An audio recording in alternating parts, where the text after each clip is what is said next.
কম আমি আজকে কথা বলবো কোড ফোর্সেস রাউন্ড 1071 এর এই নাম্বার প্রবলেম নিয়ে। সো প্রথমে যদি আমি প্রবলেমটা দেখি, বলছে কি এই নাম্বার প্রবলেমে আমাকে একটা কে দেয়া আছে এন্ড একটা এক্স দেয়া আছে। ঠিক আছে, কে এক্স কি, কে এক্স যদি ইন্টিজার এবং আমাকে একটা স্ট্রিং জেনারেট করতে হবে, বাট এই স্ট্রিংটা হইতে হবে, ওরা বলে দিছে যে ইনভ্যালিড। সো কোশ্চেন হচ্ছে ইনভ্যালিড স্ট্রিং আসলে কি জিনিস। সো ইনভ্যালিড স্ট্রিং হচ্ছে বেসিক্যালি আমাকে স্ট্রিং জেনারেট করতে হবে না, ওই স্ট্রিংটার যে লেন্থ আছে ওই লেন্থটা আমাকে প্রিন্ট করতে হবে। সো ভ্যালিড স্ট্রিং কি?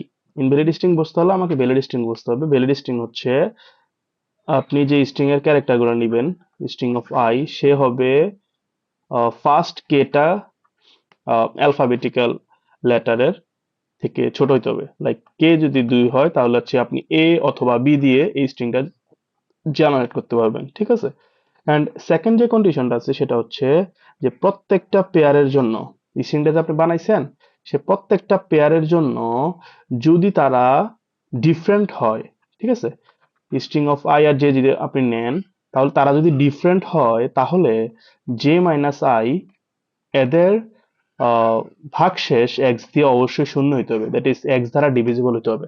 ঠিক আছে, এটা হইলে আহ, যে স্ট্রিং আপনি বানাইতে পারবেন মিনিমাম লেন্থের, ওই স্ট্রিংটা হবে আপনার আনসার আর কি। হ্যাঁ, মানে এই কন্ডিশনটা ফেল করবে এমন একটা স্ট্রিং আপনি বানাবেন, সেই স্ট্রিংটা যে মিনিমাম লেন্থ হবে সেটা আনসার। সো দেখি আসলে একটা টেস্ট কেস দেখি, তাহলে বোঝা যাবে জিনিসটা। হ্যাঁ, সো ধরেন আমি নিলাম 3 আর 2 এই টেস্ট কেসটা, তাহলে কে ইকুয়াল টু আমার 3, এক্স ইকুয়াল টু আমার 2। ওকে, সো আমি দেখি ওরা বলছে আনসার 7।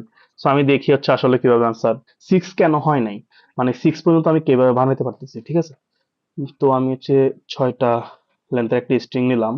আমি এলিমেন্ট নিতে পারবো 3টা, এ বি সি নিতে পারবো, রাইট? সো আমি প্রথমে এখানে এ দিলাম, দেন এক্স এর মাল্টিপ্লাই কে আছে পরে, এটা যদি 1 নাম্বার, তাহলে আমি এক্স এর মাল্টিপল নিতে পারবো হচ্ছে 2 3 4 5 6, তাহলে আমি কোনটা নিতে পারবো? আমি 3 নিতে পারবো, কারণ 3-এর থেকে 1 বাদ দিলে যেটা থাকবে সেটা হবে 2 এর সমান। ঠিক আছে, মানে 2 দা ভাগ যাবে আর কি। দ্যাট মিন্স আমি এখানে বসাবো 2। এখন বি, বি এখানে কেন বসাইলাম? আমি এ এ এ তো বসাইতে পারতাম, রাইট? বাট আমি বসাবো না কেন? কারণ ওরা বলে দিছে যে ভ্যালিড স্ট্রিংটা হবে সেটাতে আহ, যেই পজিশন গুলাতে পার্থক্যটা, ইন্ডেক্সের পার্থক্যটা এক্স দিয়ে ভাগ যাবে, সেই পজিশন গুলাতে আনইকুয়াল হচ্ছে একটা স্ট্রিং বসাইতে হবে। ঠিক আছে, তাহলে এটা ভ্যালিড হবে। তাহলে আমি এ বি দিলাম, দেন এখানে দিতে হবে আমাকে সি। কেন? কারণ আমি এখানে এ বি দিতে পারবো না, এ দিলে এটার সাথে মিলে যাবে, বি দিলে এটার সাথে মিলে যাবে, রাইট? সো এখানে সি দিতে হবে আমাকে। এন্ড এখানে কত দেবো? আমি এখানে আমি যা ইচ্ছা তা দিতে পারবো। কেন? কারণ এটার সাথে আমার এই একের কোনো সম্পর্ক নাই। কেন নাই? কারণ 2-এর থেকে 1 বাদ দিলে যেটা হবে সেটা কিন্তু 2 দিয়ে ভাগ যায় না, রাইট? আমি হচ্ছে জাস্ট হচ্ছে তাদের ডিফারেন্স গুলো নিচ্ছি, 2 করে ডিফারেন্স কোনটা আছে ওই পজিশন গুলো নিচ্ছি। ঠিক আছে, তাহলে আমি এখানে বি বসাতে পারবো, এখানে সি বসাতে পারবো। এইটা দিয়ে আসলে পসিবল, তার মানে হচ্ছে 6 লেন্থে আমি অলওয়েজ এই ভ্যালিড স্ট্রিং বানাতে পারতেছি। ঠিক আছে, এখন কথা হচ্ছে 7 লেন্থে কি আসলে সেটা পসিবল কিনা। হ্যাঁ, এখন ওরা বলছে যেহেতু আনসার 7, তাহলে 7 লেন্থ অবশ্যই বানানো পসিবল হবে না। 3 4 5 6 7, তাহলে আমি কি করব? আমি এখানে একটা এ দিব, দেন তার থেকে 2 ঘর পরে আমি এখানে বি দিব, দেন আমি সি দিব। এখন কোশ্চেন হচ্ছে আমি এই ঘরে কি দিব? কারণ 5-এর থেকে 2 ঘর পরে কিন্তু 7, আবার 3-এর থেকে 4 ঘর পরে কিন্তু 7, তার মানে ওদের এ বি সি তিনজনের যে পজিশন আছে, তিনজনের পজিশনের জন্য কিন্তু এই 7 পজিশনটা এক্স দিয়ে ভাগ যাবে, রাইট? কারণ সবাই 2 2 করে অন্তরে আছে।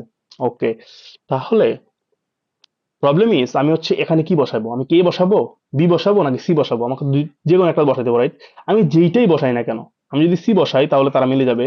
আমি যদি বি বসাই, আমি যদি বি বসাই তাও তাও হচ্ছে এই দুইটা মিলে যাবে, কারণ 7 - 3 হচ্ছে 4, যেটা হচ্ছে এক্স দিয়ে ভাগ যাইতেছে এবং তারা ইকুয়াল হয়ে যাচ্ছে। দ্যাট মিনস 7 হচ্ছে এমন একটা স্ট্রিং, 7 লেন্থের স্ট্রিংটা এমন একটা স্ট্রিং যেটা দিয়ে হচ্ছে আমি আমার এই যে কন্ডিশনটা ইনভ্যালিড স্ট্রিং বানাইতে পারতেছি। ঠিক আছে, সো এই ক্ষেত্রে এই জন্য হচ্ছে আনসার, আনসার হচ্ছে 7। ওকে, সো এখন বিষয় হচ্ছে আমরা এই জিনিসটা কিভাবে সলভ করবো। হ্যাঁ, সো আসলে আমাদের টেস্ট কেসের ভিতরে আসলে এটার সলিউশন আমরা অলরেডি ডিসকাস করে ফেলছি। কেমন আমি বলি, ধরেন আপনার একটা এক্স দেওয়া আছে, একটা কে দেওয়া আছে এমন, এক মিনিট,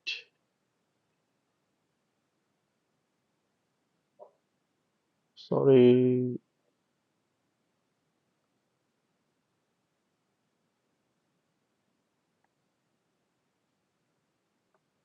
সো ধরেন হচ্ছে আমার একটা কে দেওয়া আছে 4 এন্ড এক্স দেওয়া আছে 2।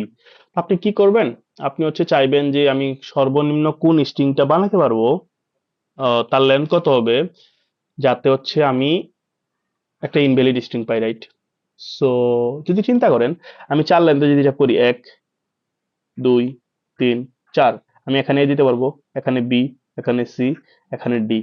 এখন তাদের ভিতরে হচ্ছে আমি আরেকটা করে বসাবো, কারণ কি, আমার হচ্ছে এক্স হচ্ছে 2 করে, তাহলে আমি 2 ঘর পরে পরে এই 2 ঘর, 2 ঘর, 2 ঘর, তারপর আবার এটা থেকে 2 ঘর, 2 ঘর এন্ড 2 ঘর, এভাবে দিতে পারবো, রাইট?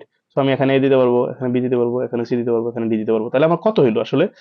4, 4টা হচ্ছে আমার নোড, এন্ড প্রত্যেকটার সাথে আমার 2 করে করে পার্থক্য, তাহলে 4 দুগুণে 8 পাচ্ছি আমি, right? That is k into x আর কি, কে ইন্টু এক্স। এটা হচ্ছে আমার ম্যাক্সিমাম লেন্থ যেটা আমি ভ্যালিড করতে পারতেছি, কিন্তু তার থেকে যদি আমি একটা বাড়াই দেই, তাহলে সে কিন্তু ইনভ্যালিড হয়ে যাবে। তাহলে আনসারটা হচ্ছে একদম ইজি। আনসারটা হচ্ছে k into x plus one, that's it, এটাই আমাদের আনসার। সো এইটা হইলে হচ্ছে আমাদের জিনিস ইজিলি অ্যাকসেপ্টেড হওয়া উচিত। See you in the next video. Till then, take care. Tata. Happy coding.